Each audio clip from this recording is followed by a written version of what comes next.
Good afternoon, everybody. This is Detroit Damon in the house, here to talk about, you guessed it, the draft. The 2026 NFL draft for the Detroit Lions. We're going to do seven rounds of draft, and this first video is going to be the top four rounds.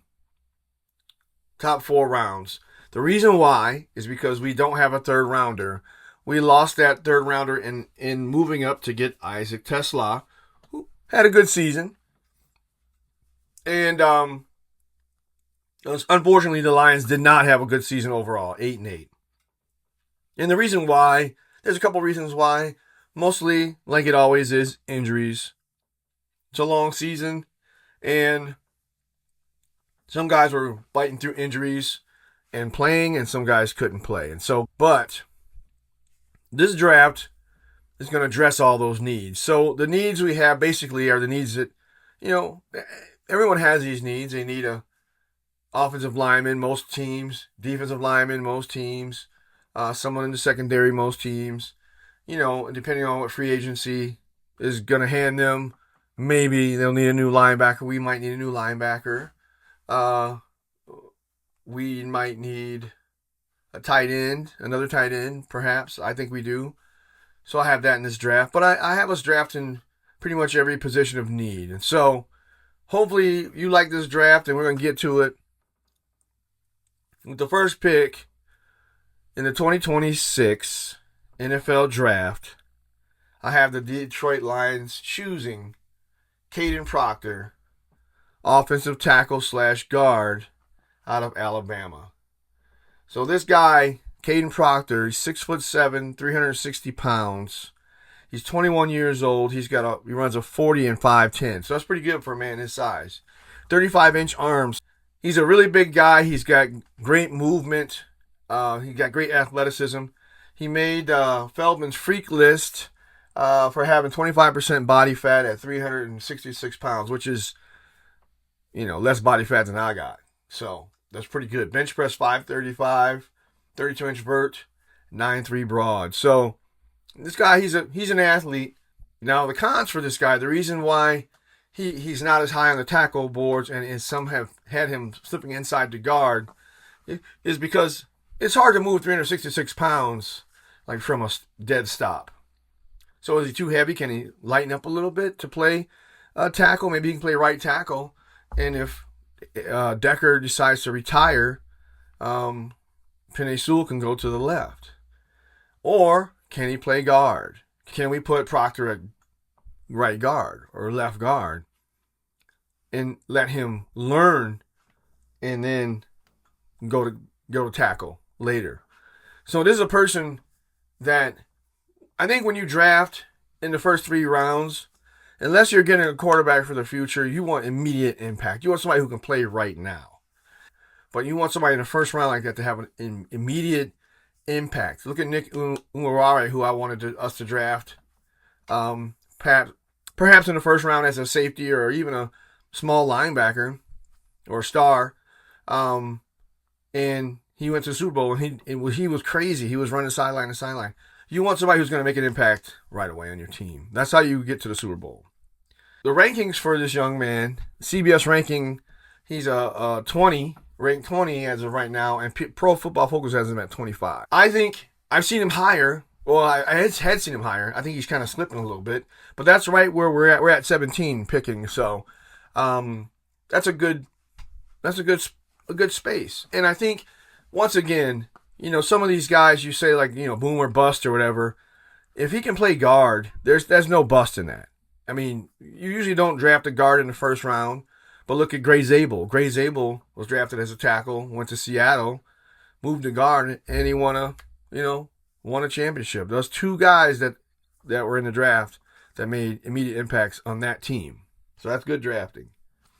Now, this guy, he compares Kayden Proctor. He compares Amarius Mims, Ariante Irsay, and Talisa Fuaga. So they're pretty good linemen. Actually, I think they're guards, but that's kind of where a lot of people are putting them. But if that's the case, if you have someone who can play tackle, who starts off as guard, plays guard for a couple years and moves to tackle, hey, that's what the Lions want. They want that position flexibility. And you can't teach the freakishness. You can't teach the athleticism. And can't teach speed. And you can't teach size. You can't teach somebody to be 6'7". So he fits all the bills. I think he's a nice lump of clay that the Lions could work with. I think it would be an excellent pick. Other options, though, at this point could be Francis Mauaga from Miami, the tackle, Caleb Lomo from Utah, the tackle, or Max Ionacre from Arizona State, the tackle. Now, the thing with Max Ionacre, I think he's going to go later. He's moving up the charts, too, or moving up the draft charts, or whatever, how you say it. But he's raw. He played soccer for the beginning of his life, and he doesn't have a lot of time as that tackle, but he's a big athletic mauler. He's got good feet. And if you got good feet and you got the size, I mean, that's something you can work with. So now we've got that taken care of. Everyone who wants good blocking and good running is content. Now, the next needs we have, on defense, we need defensive end, and we need maybe a cornerback, maybe a safety, maybe someone who's flexible, maybe a linebacker, once again, as I mentioned earlier. So, with the second pick number 50 in the NFL draft, I have the Detroit Lions choosing cornerback Colton Hood out of Tennessee. He's 6 foot and 190 pounds, 21 years old, estimated 4'4", 340. Arms 31.5. So arms a little short, but that's okay. I mean, you still consider him a long cornerback because he's 6 foot. He has football bloodlines. His uncle played in the NFL. As far as his pros or his attributes, they say he's got a good back pedal. He's got fluid hips. He's able to mirror and play press man. Now some have listed him as a zone corner, but he's able to play both, and that's what the Lions need, because the Lions, play cover 1, cover 2, cover 3, they may run, but they mostly run press man, or they may run different variations of those things. So people who can play both, and some of these cornerbacks in the draft can't do both, or they're not used to playing with their back to the quarterback in man. They're used to playing with their face to the quarterback in zone, and so it's just a different thing. So the cons with Mr. Hood, Colton Hood, is that he needs to work on his tackling and wrapping up. We see that pretty commonly in cornerbacks and some safeties who don't wrap up. CBS ranking is a 50. Pro Football Focus is 48, and this is our 50th pick, so he's right there. Now, there's some other ones that may be there. Brandon Cisse out of South Carolina. I think he's going to go a little higher. Kenyatta Scott and Chris Johnson. Chris Johnson could go a little higher, too. But they're both all around in that area. The one thing about this draft, I just want to regress. There's certain players that fit certain systems, and you want to get those players. You can say, like, there's a whole bunch of quarterbacks out there, or a whole bunch of cornerbacks out there, or a whole bunch of whatever, but if they don't fit your system, it limits the pool. So what I am doing with this draft is the cornerback class is kind of deep, but the cornerbacks that can play press man, cuts it in half, or cuts it, you got maybe 2/3 of them. So now you got to pick from those 2/3 and then see, what's there that can work for you, that can contribute immediately. And that's why I ended up on Colton Hood, because he fits that bill, and he's in the second. He's still there in the second round, hopefully. He compares to Quinyon Mitchell, Kamari Lassiter, and Jarrian Jones, so those are good comps. Quinyon Mitchell, he tore it up coming out of Toledo, and has gone to multiple Pro Bowls, and so that's a good comp. Kamari Lassiter is doing great. I think he came out of Georgia, but he's has had a pretty good career, so good comps for Colton Hood. Now, the Lions traded up in the draft last year, and they lost a third rounder because they wanted to go get Isaac TeSlaa. Now, from the reports, Isaac TeSlaa, somebody's about to grab him. I thought he would still be there, but he ended up being a good player. So because of that, we lost a third round pick. So we don't have a third rounder this year. Now, will they finagle and get a third rounder? They may. And if they trade some 6th and 7th rounders and something like that to get it, hey, that's great. Or maybe even some players on our team that are good that, probably deserve some playing time, aren't getting as much as they want. And the third pick could provide a replacement for that person in the depth compartment. And that person can go to another team and play. We had a safety for a while. He was a cornerback, and we turned him to a safety. And then we let him go, and he went to like Seattle and won a Super Bowl. Can't think of that guy's name, but he was a really good. He was a decent cornerback, but he's a really good safety. And so, that's something they may do. So, because of that, we jump all the way down to the 4th round with our next pick. And now this 4th round pick, where we have to go. We've covered offensive line. We've covered cornerback. Because the rest of the cornerbacks, probably after that, don't necessarily fit our system or can't contribute right away.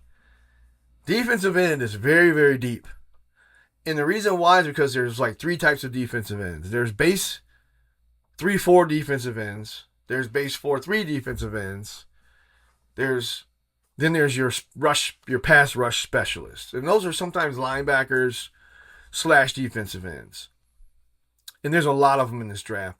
And the ones at the top, there's a mix. Some of them are base defensive ends. They don't have a lot of sacks, but they are good at stopping the run. And then some of them, don't have much run-stop capability, but they have a ton of sacks. So it depends on what the team wants. Now, we have Aiden Hutchinson already. So if we need a Batman for our Robin, if Hayden is Batman, we need somebody to be the Robin. And that Robin is going to be someone who's going to be able to stop the run, who's going to be able to set a firm edge. So you want a little bit bigger defensive end. And that's what the Lions usually covet. Those 6'5", 250, 60, 70 pound defensive linemen that can move. Now we have Josh Pascal. He played that role. Levi Wuzariki played that role a little bit. We've got Muhammad. We've got Davenport still. But those guys are on kind of their last leg of the contract or whatever is going on. Or headed to free agency. So, I have the Detroit Lions picking with their 4th round pick number 118. I have us picking defensive end DANI Dennis Sutton out of Penn State University. Now, this guy, he doesn't have a lot of sacks. He has 8 sacks. I think the year before he was a lot better, and I think he has dropped into the 3rd round. And that's just because there's so many defensive ends. But he's an excellent defensive end. He's 6'5", 270 pounds, 22 years old, got a 33 3/4 inch arm length, and he runs a 4.6 840. So he's got some wheels. He's got NFL size and strength that the Lions covet. He can be a good number 2 defensive end. He's got good power, good speed. He's an effort player, and they say he's got great character and work ethic. So that's what you want. The cons about him, he's not a bendy guy. He's kind of tight at the ankles and hips, and his first step's not very sudden. So you are looking at someone who's going to be more of a end setter, not a pass rusher. He also needs to work on some more moves as well. His CBS ranking is 140, and we're drafting him at 118. His Pro Football Focus ranking is 93. So if you average those out, you get about 120. So that's what we're at. Other picks we can choose: Zion Young from Missouri, Anthony Lucas from USC, LT Overton from Alabama. Now he's an interesting prospect because this guy's like a 3-4 base end, but he's got some wheels and he's got some sacks. So he definitely is someone that the Lions may take a look at, depending on how he looks at the combine. There's Akeem Mesidor out of Miami. He was the Robin to Bain at Miami. They were both wreaked havoc and went to the championship. Got beat by Indiana, but he's definitely someone who it can be a base end, but he also can get after the quarterback. But he's 25 years old, so you're looking at somebody who who he's a little older. I guess we'll just say that. Then there's Gabe Jacobs from Indiana. He's another big end. The comps on DANI Dennis Sutton are Michael Williams, JT Tumalao, and Cam Thomas. So those guys went out in the draft last year. They had pretty good seasons. And so the comps are good for this guy that he can maybe make an impact for the Detroit Lions. So that's it for the first 4 rounds of the Detroit Lions NFL Draft for 2026. So the next video that you're going to see, if you search or subscribe, is going to be rounds 5 through 7. And we have a lot of picks down there. I think we have a total of 8 or 9 picks. So we got another like 5 picks in that draft. And in that draft we address all the other needs we have. Maybe tight end, maybe safety, maybe quarterback, even linebacker, even running back if Montgomery leaves. So check out my next video. So this is Damon Robinson, Detroit Damon Robinson, signing off. And I just want to say, subscribe, tell your friends, tell the Detroit Lions to hit me up and say, hey man, this guy, he might know what he's talking about. Not that I am a draft guru, like I'm not Mel Kiper or anything, but I put my mind into it, and I think I come up with some pretty good draft picks. And if you look at some of my old drafts, some of the old guys I had as taken did pretty well. So check me out. Tell your friends. Detroit Damon signing off. Peace.